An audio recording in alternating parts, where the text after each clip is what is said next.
بسم اللہ الرحمن الرحیم۔ السلام علیکم ورحمۃ اللہ وبرکاتہ۔ دوستو، دعا وہ معجزہ ہے جس کی کوئی انتہا نہیں۔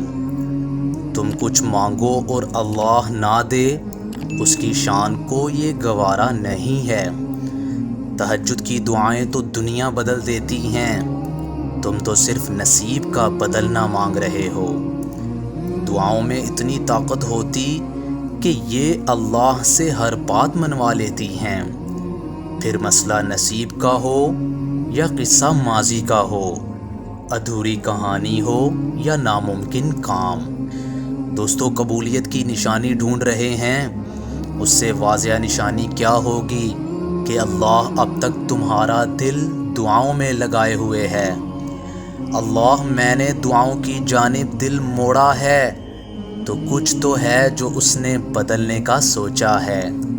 اگر تمہاری دعائیں رد ہونی ہوتی تو تمہیں تہجد تک لایا ہی نہ جاتا۔ دعائیں جب قبولیت کے لیے اللہ کے روبرو کھڑی ہوتی ہیں تو تہجد کی دعائیں سب سے پہلی صف میں ہوتی ہیں، وہ صف جس کو اللہ نے سب سے پہلے کن سے نوازنا ہوتا ہے۔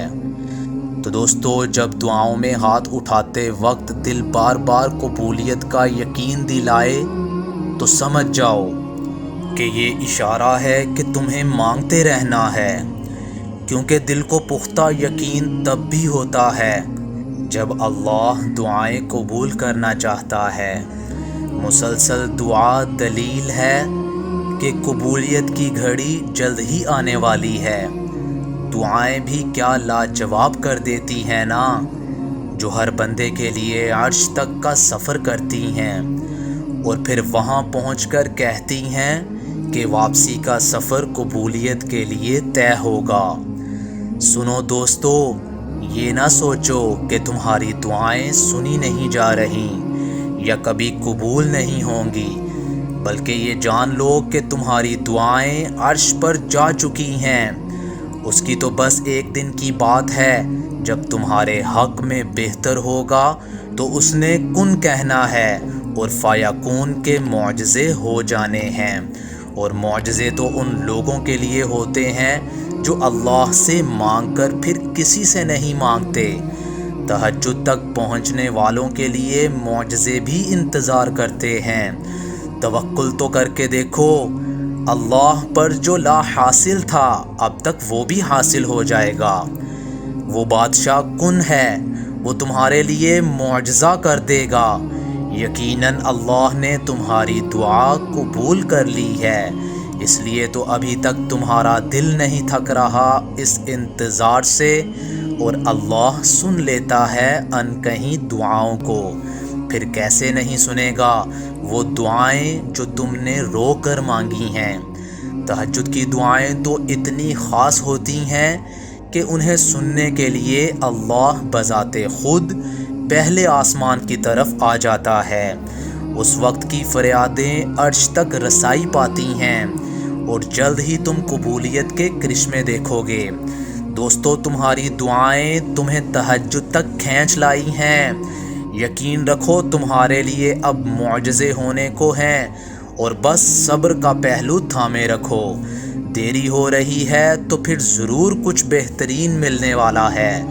صبر کے سفر میں مقام ایسا بھی آتا ہے کہ جب ہم دعا کرتے ہیں یا کچھ بھی سوچتے ہیں تو پل بھر میں اللہ اس کو پورا کر دیتا ہے۔ پتہ ہے کیوں؟ کیونکہ اللہ جانتا ہے کہ تم نے صبر کر رکھا تھا۔ ہم جب اللہ کو چن لیتے ہیں تو یہ مقام اللہ خود بخود ہمارے مقدر میں لکھ دیتا ہے۔ تہجد کی توفیق ملنا ہی اس سے مانگی گئی دعاؤں کی قبولیت کی نشانی ہے۔ پکا یقین رکھنے والوں کی دعائیں قبول ہوتی ہیں، جو ایسا یقین رکھتے ہیں کہ دعائیں تو مانگتے ہیں لیکن پھر دعاؤں میں وضاحت نہیں مانگتے۔ وہ تمہاری ہر دعا سنتا ہے اور وہی تمہاری دعائیں پوری کرنے والا ہے۔ دعا کے وقت آنکھوں کا آنسو سے بھر آنا قبولیت کی سب سے بڑی نشانی ہے۔ جن دعاؤں کی سفارش نم آنکھیں کریں اللہ ان پر قبولیت کی مہر لگا دیتا ہے۔ وہ نصیب بدل سکتا ہے، تم دعا تو کرو۔ وہ تقدیر پلٹ بھی سکتا ہے، تم یقین تو کرو۔ جو دعائیں مانگو گے تو اسے الوہاب پاؤ گے۔ جب دعا کے لیے ہاتھ اٹھاؤ تو بس دل میں یہ یقین رکھو کہ میرے اللہ نے دعا سن لی ہے۔ دیر کا مطلب ہرگز یہ نہیں اللہ تمہاری دعا قبول نہیں کر رہا۔ تم بھولتے ہو، تمہارا رب نہیں بھولتا۔ اس لیے جب بھی دعا کرو تو دل میں یہ یقین کرو کہ میرا اللہ مجھے سن رہا ہے اور میری دعا قبول ہو چکی۔ وہی سننے والا ہے اور وہی دعاؤں کو قبول کرنے والا ہے۔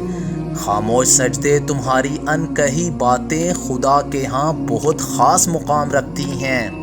اللہ فرماتا ہے سب کچھ چھوڑ کر مجھ پر اندھا اعتماد کر لو۔ یقین کرو میں اپنے وعدوں کا سچا ہوں۔ اسے سب یاد ہے تمہارا راتوں کو اٹھ کر دعا کرنا اور دعاؤں کی قبولیت کے لیے معجزوں کا انتظار کرنا۔ تمہاری تڑپ اور تمہاری جستجو وہ کچھ بھی نہیں بھولا۔ عنقریب معجزہ کر کے تمہاری من پسند چیز سے تمہیں ملا دے گا۔ لڑ جائے جو تقدیر سے منظوری کے لیے اسے دعا کہتے ہیں۔ جیت جائے جو ہر مجبوری سے اسے دعا کہتے ہیں۔ یہی دعائیں ہیں تو بدلتی ہے مقدر کو بھی۔ یہی دعائیں ہیں جو بدلتی ہیں مقدر کو بھی۔ یہی دعائیں تو ہلا دیتی ہیں عشق کے دروں کو بھی۔ جزاک اللہ۔